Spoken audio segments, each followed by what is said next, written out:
Hello and welcome back to the podcast. My name is Sue. I am your life and business coach for the podcast where we help you to live life well by doing business better. And so today we are talking about a topic that is so near and dear to my heart. It is called soul care. We're going to talk all about what is soul care, why does it matter, what to do, what not to do, and what are the best tips that I would tell my friends who are always asking me about my soul care time. And so the first question is, what is soul care? There's what I realized is that there are actually many different ways that people explain soul care, whether that's coming from a Christian background or just from their own self-care experiences, if that makes sense. And so the way I describe soul care is doing things that actually fill you up.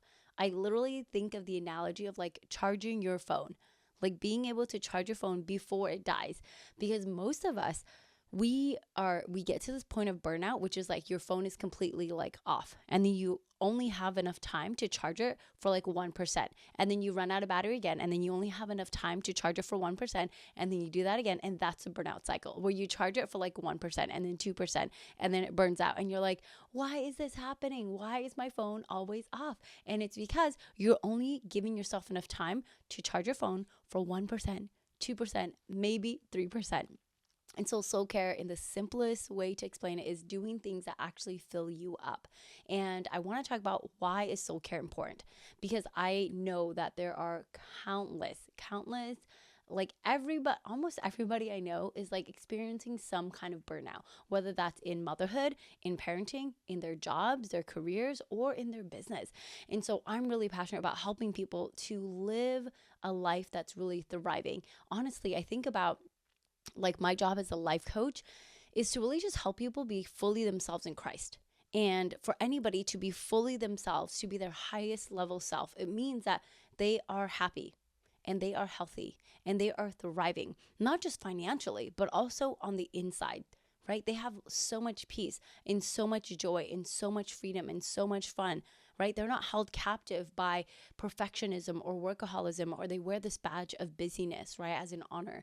And I know very, very few people who live that kind of life where they are not constantly overwhelmed and constantly burnt out. I used to be there, so I can identify that because I'm like, that was me, right? But I know very, very few people who live this kind of life where you're like, wow, they are very calm, cool, collected, right? That's kind of the feeling I get from people. And I know very few people like that. And so I know that everybody else is either overwhelmed, over busy, or burnt out. Those are just such common themes in the society that we live in, the culture that we live in, right? Because everybody's telling you you gotta work all this stuff, you gotta grind, you gotta create this kind of success. And so I believe that at its core, soul care is really the foundational thing that you need to do in order to set yourself up for success in life, business, career, motherhood, parenting. It doesn't matter what it is that you're doing. If your soul is not taken care of, you cannot thrive. You cannot do things. You cannot function to your highest capacity. Again, going to the phone analogy, if I've got 3% left, my phone will start to be really slow. It will start to just lag on basic things. It's so interesting. And it's the same thing with us, right? We're like, why am I not showing up as my fullest self?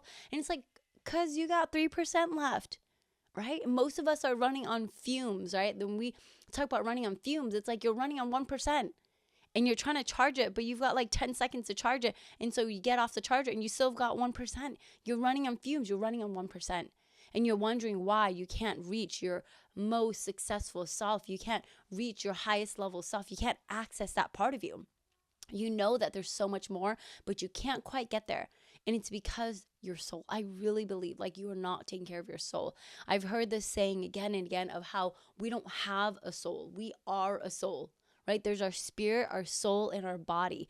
And it's we just let me just take care of my body. Let me just sleep more. Let me just eat better. And all those things are amazing and good, but they're not getting to the root, to your soul. And if you're not getting to your soul, that's like sanitizing your phone. Sanitizing your phone is not going to charge it. Changing the cover on your phone is not going to charge it. And so you have to be able to spend some intentional time This is what I would say. You have to slow down to speed up, right? And so that's where we're going to talk about what is soul care, as in what are some examples, because we've already talked about soul care is taking care of you, doing things that fill you up, right? Recharging you. And why is it important? Because if you are not charged, you cannot show up at your highest level self, even for you. And I think to go on another tangent here is like when we think about, I want to show up for my family, I want to show up for my spouse, I want to show up for my team, for my employees, but I just can't seem to get there because like I'm so depleted, I have no energy, right? And so it's like that scripture of like, love God, love your neighbors as yourself. We often forget that last piece of like, love your neighbors as yourself. We forget to love ourselves. And again, it's not just taking baths and doing massages. It's like, are we taking care of our soul? Because when we can take care of our soul, we get to pour from an overflow. We have an overflow of peace, an overflow of joy and fun and excitement to give to everybody else that needs that from us. We live in a world where it's like community-based, relationship-based. And it's like, how can we be in those relationships and those communities if we are so depleted, right? And so when we think about what can you do for your soul, I'm going to give you guys a couple examples of what works for me, but I want you guys to think about you. When was the last time that you truly felt just taken care of and recharged, and you see like what will work for you? Because everybody's different. Every personality is different. And so the number one thing that really fills my soul is sitting in quiet and just like stillness and not having to use my brain. I just sit there with my thoughts and I just think about like, I'm just letting myself, my brain just be free to flow and think about anything. And with that, I think one of the biggest things that fills my soul is just being in God's presence. Like, I feel like he's just like a fast charger. You guys know how like sometimes you have a charger and it's super, super slow. Like the one in my car, it does not charge my phone. It just keeps it at the percent it already is. So it just maintains it. It doesn't matter if I've been driving for an hour or 2 hours, it will just keep my phone at that percentage. It's so funny. And then I have another charger at home and it will charge my phone from literally like 1% to 100% in like 60, 90 minutes. It's crazy. But for me, like sitting in stillness and not using my brain, not having to plan, not having to schedule, not having to be in conversation, not having to think about things, and just letting my brain be free for a moment fills my soul. Being with God fills my soul. Seeking his presence fills my soul. Listening to worship music, and not just like listening to music mindlessly, but really like worshiping, that fills my soul. Being outside in the sun, basking in the sun, fills my soul. Reading a book fills my soul. Doing things that I don't normally get to do alone fills my soul, because I'm so extroverted that like I love hanging out with everybody, and I don't spend a lot of my time alone. And so in my, what I call my alone time or my soul care time, like I like to do things that you normally don't do with other people. For example, you don't normally read a book with other people. Normally like you're doing that solo. Or I love going to eat. And this is not something that, remember how I said about like, it's not just the physical things that you're doing for your body. I'm not saying that I like to go eat for my body as in like, I'm just going to go and binge eat. No. I love to go and enjoy and experience a meal.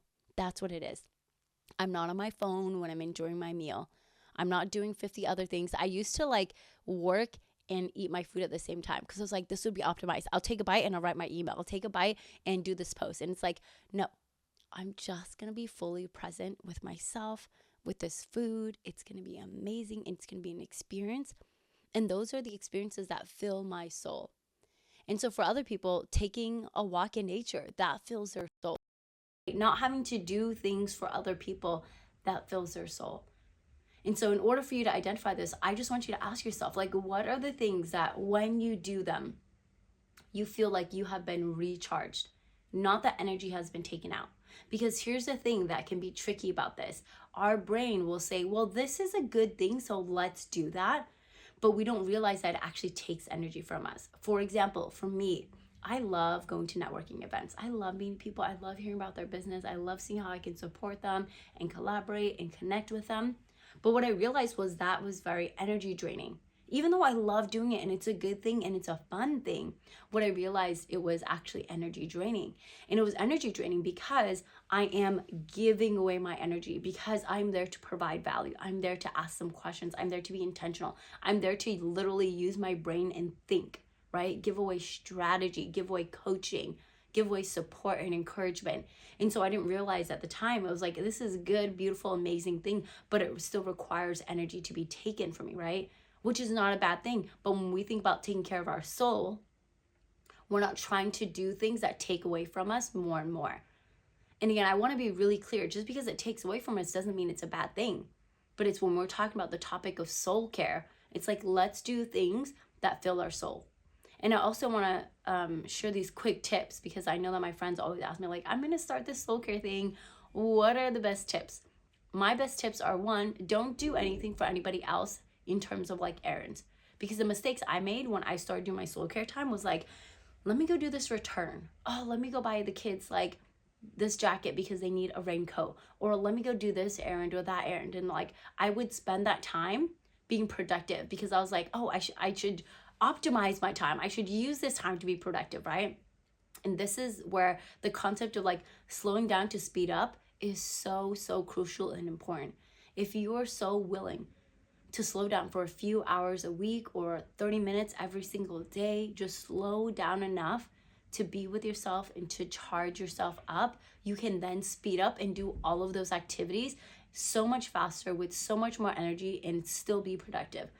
And I started hosting soul care classes, and I think about how I was saying this quote of like, this is the most productive nothing you will ever do, is taking care of your soul. Because it feels like we're doing nothing, because we're kind of doing nothing. We're just basking in the sun, letting our mind wander. And it feels like we're doing nothing, but it's so productive. It is so helpful. It is so good for our soul, and it charges us up. I spend every single week, at least once a week, like 4 to 6 hours doing whatever it is that I want that fills my soul. I'm not running errands. I'm not doing other people things for other people. Maybe I'll do like Christmas shopping or something like that. But that fills my soul, right? I don't have to like exert so much energy. I'm like, I already know this is what I want to get them. It's going to be so fun. I'm wrapping presents. Like, that fills my soul, right? And so I want you to think about what fills your soul, and then just see if you could do one of those things this week. And it's not just like, can I do this thing? It's like, when am I going to do it? I want you to schedule it in, okay? And then also another tip is like, think about what you're going to do before you actually get to your soul care time. Because one of the big mistakes that I made was I would be like, all right, cool, I'm gonna go like Saturday 4 to 6 o'clock or something like that. And then like I would get to 4 o'clock and I'd be like, all right, well, what am I gonna do? Like, what is open today? What events are happening today? And then I would be like on Google and Facebook looking for stuff to do and activities to do, because I hadn't spent any alone time in so alone in so long that I was like, I don't know, what do I like to do? What is fun? What's enjoyable? And so I would waste like an hour and then be like, oh man, like I want to do this thing, but now there's not enough time, right? So I really highly recommend that you figure out what do you want to do and plan ahead to do that thing at that time. And then I think my third tip would be to just give yourself so much grace. Because anytime I tell people the tips and how to do soul care, what they realize is that like, they're like, oh man, I could only do it for like 30 minutes. I didn't know what else to do, right? Because we're so like, our brains are so used to being around people and being busy. And so if we're not busy, right? If we're just doing one thing, if I'm just eating and I'm not scrolling social media and I'm not trying to answer emails, if we're just doing the one thing, we're slowing down. And our brain feels like, well, we're not busy. We're not doing all this stuff. And your brain is like overwhelmed by the slowness. You're overwhelmed by the nothingness. You're overwhelmed by just like the one thing. It's crazy to think about that. But I want you to just give yourself so much grace and know that it's going to take time practicing being alone for an extended period of time. Now I could just be like 4 hours, like I'll just sit outside. I love sitting by the cliffside and just looking out the ocean and letting like just basking in the sun. And I could be there for like 2-3 hours and not even realize it. And then it's sunset and I'm like, oh my gosh, it's time to go home. because it just fills me up. And like when you're charging, you don't even realize that's what's happening. That's what I realized with my phone too, is like going back to the phone analogy, right? Is like when I am just like, all right, I'm gonna fully charge my phone, and I plug it in the charger, and then I go off and I do other things. I come back and I'm like, oh, I didn't even realize I wasn't on my phone for the past 2 hours, and now it's fully charged. It's like, that's the feeling. And then you get to get your phone, you get to pick yourself up, and you are fully charged, and you get to just feel at peace. I actually had, this is going to be another tip, is that you don't have to be 100% charged when you go for soul care. That's where the grace comes in. If the first time you go and you do it for 30 minutes, amazing. If the next time you go, you do it for like 35 minutes, amazing. Keep going and figure out what is the optimal time that you need to recharge. For some people, it's like one time a week for like 3 hours. For other people, it's like, I could just do 30 minutes every single day, amazing. Doing it 30 minutes every single day is a little bit more of a challenge, because it takes practice to tap into the slowness, right? So if we only have 30 minutes, but it takes us 30 minutes to even decompress our brain, then we're not really spending time in self-care. We're really spending time decompressing before we get into self-care. This is why I really recommend like a block time, like a bigger chunk of time, whether that's 3 hours or 4 hours if you can, which I don't know. I wouldn't say if you can, I would say like just do it, right? Put it into your calendar. And then also, a bonus tip, and then I'll share a quick story, is communicate with everybody. Tell everybody that needs to know what you are going to be doing, when you're going to be doing, and that you are going to be just like not available. This is something that I did at my soul care event, was like telling them like, you need to text the people that might text you right now that you're not going to be available from like 2 to 5 o'clock or 2 to 4 o'clock or whatever time it was. Because inevitably, while you're doing your soul care, people are going to be like, oh my gosh, I need your help right now. It's an emergency, blah, blah, blah, all this stuff. Like people are just going to start texting and calling you at the most random time, because the enemy just knows that you're trying to take care of your soul. It's just going to happen. So huge tip, communicate with whoever needs to know, like your spouse, your employees, your whoever it is, your friends that might be waiting for you or something like that, right? You just tell them, I'm not going to be available from this time. If it's an emergency, like a life or death emergency, then you can give me a call. My phone will, call me. But don't, like, if you text me, I'm not going to be checking my text messages. Okay. And then going back to that idea of grace, it's just like, it's okay if you can only do 20 minutes or an hour or an hour and a half. Because here's the thing. If you spend any amount of time doing soul care, it's still going to charge your phone, right? Because one of my clients, she did her soul care and she felt like she only got to like 80% charged, or like, she was like, I was like at 80%, but then something like annoying happened. And when that happens, you don't have to react as if you're like at 1%. Because if you're at 1% and something annoying happens, you are going to be reactive. But when something happens that's annoying and you're at 80%, now you are responding to the situation. And that is pouring from an overflow. Even if your overflow is only 80%, it's still pouring from an overflow versus being at 1%, 2%.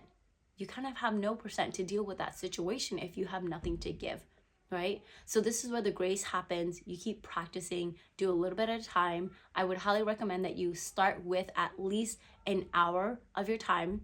Make that decision. What are you going to do? Even if it's just going for a walk, even if it's just sitting outside uninterrupted for an hour, and then get to 2 and 3 hours. I feel like 3 hours is like a perfect sweet spot. It gives you just enough time if you want to drive somewhere, spend 2 hours alone and then drive back. Like that is a perfect amount of time. And so with that, I send you guys off with a challenge to practice soul care. Practice taking care of your soul, doing little things that fill you up, and doing them consistently every single week.